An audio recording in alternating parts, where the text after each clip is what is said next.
Welcome. So today we're going to be talking about how Satan's preachers steal from you. And I'm going to be going through 4 different ways. I know there's more than that, but I just want to cover these 4 ways. So the first way is books. Now, as you can see here, I gave this example of David Jeremiah. Now, I counted up here as I gave you this little snapshot. He's got about 50 books. Now, this is pathetic and horrible. This is how they steal from you, because there's a million pastors and churches that steal this money. So here's how they do it.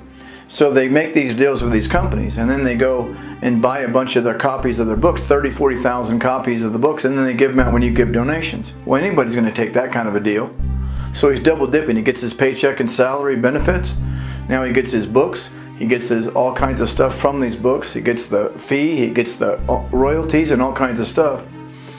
David Jeremiah was on TV today, and he was saying that if you give any donation, you'll get a copy of my new book. He's got 8 books on the rapture as it is all these other books. He's a prime example of what I'm telling you. That's how they steal from you. You don't get a double dip. You get a salary, benefits, that's fine. That's all that you get. You don't get anything more. It's not your stuff. There's no such thing as Christian capitalism, and we got to get away from these people. It's wrong. That's how they steal. There's tons of people. They're just stuffing their pockets. It's God's stuff. It's not theirs. That money is supposed to go to the ministry, not to purchasing his book. So then they get sales. And then he turns around and says that if you donate to me, well, they just took donations to buy the books. It's a joke. It's how they steal. The second way they steal is with these credit cards. If you go online and you look at all these church scandals, it's because the church was handing out these church credit cards. They'd get 6, 7, 8 cards, and they just hand them out to people in the thing, and they just start spending like personal expenses.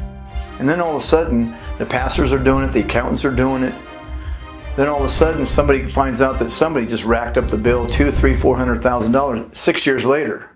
Well, you think, how come nobody's keeping track of that?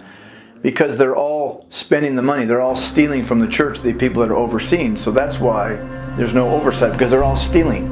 They're all running their credit cards for their personal expenses and racking up all these bills. It's just they have to have a fall guy because they got caught. And so that's always how these things work. How is it a secret? Where's the leadership at? Because they're all taking the money. So whenever you hear about some scam and financial problems of the church, know that everybody's on board. Everybody's doing it. It's just that somehow it got out to the general public and they're being looked at now. So now they have to find a fall guy to make an excuse. Those credit cards are the most horrible thing. You don't need any credit cards. You don't need any at all. So again, that's another way they steal from you. Another way is these other ministries they create with the ministry. So he'll go over here and go, hey, I'm going to get this school of ministry I'm going to get going, and I got to go purchase buildings, and I got to go get cars, and I got to go all that.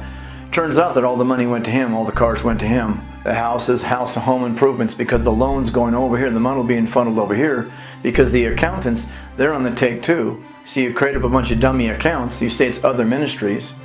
I'm going to have a reconciliation ministry, or alcoholic ministry, or a drug ministry, or anything, single women's ministry, single moms ministry, babies, anything, food ministry. So they set up something, and then that's another way to funnel money into them and their buddies. Because remember, it's never just one person. Whenever you hear about, man, we trusted this person, that's not true. They're all taking the money, because there's no way that one person can do it. So when the overseers aren't doing it, you wonder then, how come the overseers didn't get fired? You got 4 other ministries, why couldn't you keep track? It's all the same people though, because that's the scam. But see, they got caught again, and so now they have to have a fall guy again. It's a scam, folks. There's no excuse. Where's the leadership at? Exactly, they're on the take too, stuff in their pockets. And the last one is these products. Whether you're trying to get in some real estate scam, some sort of car buying dealership, as we heard, some sort of miracle water, some sort of emergency food, and you start creating all these things.